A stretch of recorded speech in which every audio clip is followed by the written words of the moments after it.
Hello, ladies and gents, and welcome to week 9. We're almost in the double digits. It's happening. So this week we are working on project 3, which is so exciting. We've got 2 down, guys. Just one more to go. One more big one. And then the class is over and you've made it, and you can give yourself big old pats on the back and like a round of applause and whatever you like to do to celebrate, because you will have completed English 101, gotten that requirement out of the way, got your great grade on the transcript, and you're ready to go on to the next big exciting thing. So we're almost to that point. Hang in there. So as we take a look at our calendar for this week, we are fully moving into project 3. And just as all of our other projects were linked by this kind of commonality of theme, we're working with true crime, we're talking about justice, and we kind of talked a little bit about bias and the trial by media assignment that we just completed. So looking forward to reading those essays. So we are going to continue to build on those ideas in project 3. Now, as you've already probably found out, because you have watched the recorded lecture video on culture, bias, and justice, we are going to be looking at how bias impacts actions. Particularly in association with justice or perceptions of justice, and these are all true crime cases that have indeed happened. So we're building on that theme. So today you are going to be watching a PowerPoint on cultural analysis, where we're going to be looking at the 2 different cultures who are engaged in this historical event that you'll be selecting from the list here. And then we're going to be looking at how bias was the impetus or the motivating factor for the clash of cultures that ended so tragically in so many of these instances. So we're going to take a look at bias there. We're going to take a look at how it might motivate people, whether it's intrinsic or extrinsic. And so we're going to talk a little bit about that this week. Intrinsic bias is bias that we're not even really sure exists as a part of our own self-awareness. Like, we might be biased about a lot of things, but we just haven't had moments of reflection to recognize that bias and then figure out ways to address it. Extrinsic bias, we know we have a bias there. For example, if anyone watched the Seahawks game yesterday, I had a bias watching that game. I was rooting for the Seahawks because I live in Washington. And so I clearly had an extrinsic bias going into that. I knew what team I wanted to do well and who I was going to be rooting for and who I wanted good things to happen for, which they did not. But that's something I'm aware of. I'm aware that I had that leaning going into that game. Intrinsic bias would be going into it and being like, oh, I don't know who I want to win. And then finding yourself rooting for one team for one reason or another. So intrinsic is oftentimes a very problematic kind of bias because it can influence our actions even if we're not aware that it exists. And so that's why we've got a couple different projects we're doing to kind of help us examine how bias functions, not only in the community at large and how it's functioned throughout historical events, but also just a moment of self-reflection as we look at bias in our own lives as well, because we all got it. That's just how humans work. If you like chocolate ice cream over vanilla ice cream, you have a bias there. If you like summer over winter, you have a bias. You know, like, we have biases, we have preferences, but when those start to negatively impact other people, as we're going to see in our case list, lots of very tragic historical events were sparked by bias. So we want to take a look at those. So this week we are really going to be getting into working on laying the foundation for our Project 3 essay. So watch the cultural bias video today, look at the prompt in the case list. Then you're going to be answering a discussion board about where bias begins, which is very interesting. Really good article in Psychology Today about the truth about stereotypes. And stereotypes are built from bias. So you can take a look at that and see how those ideas connect. Then you're going to be taking the implicit bias association test. This is a really cool, kind of interesting test that Harvard created that looks at intrinsic or implicit bias that you don't know exists. And so you'll just click on the link here And this whole blurb just says, I won't sue you if I don't like my results, which is ridiculous that they have to write that, but that's where we're at, folks. And then take a look at our list here. I would like you to select one of these tests from the list. A couple of these tests don't work for our particular bias assignment, though, so I want to point those out here, and this is going to be a really easy indicator of who actually watches these videos and who doesn't. Because when you turn this assignment in, if you took the wrong quiz, I will know that you didn't watch the video. You know, like it's kind of a self-correcting sort of thing.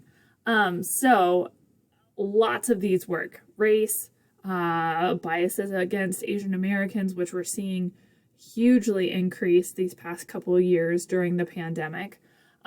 These are great tests to take. The president's one doesn't really work for our implicit bias one. It's much more political, and so it's interesting. You can feel free to take it, but don't use it for this assignment. It's not really what we're looking for.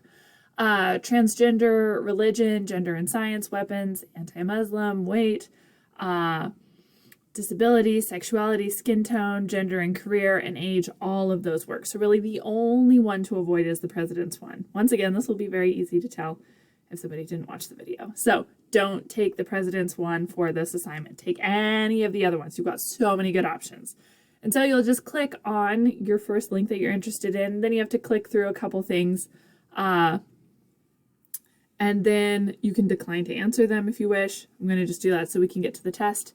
And then you will use the E and I keys on your keyboard and just answer as quickly as possible so that you can get a really accurate read on this. Once you get to the end of the quiz, you will get a screen that shows a graph and talks a little bit about the way your bias leans. Take a screenshot of that or a screen grab. Hit the print screen button on your keyboard. Save that into a Word document and answer these questions right here. So do you think this result is accurate? Did it surprise you? Do you think the bias exists? What kind of things can we do when we know that bias exists? That kind of thing. So answer these questions on that Word document underneath your screen grab and then upload that to this assignment and you'll be good to go there.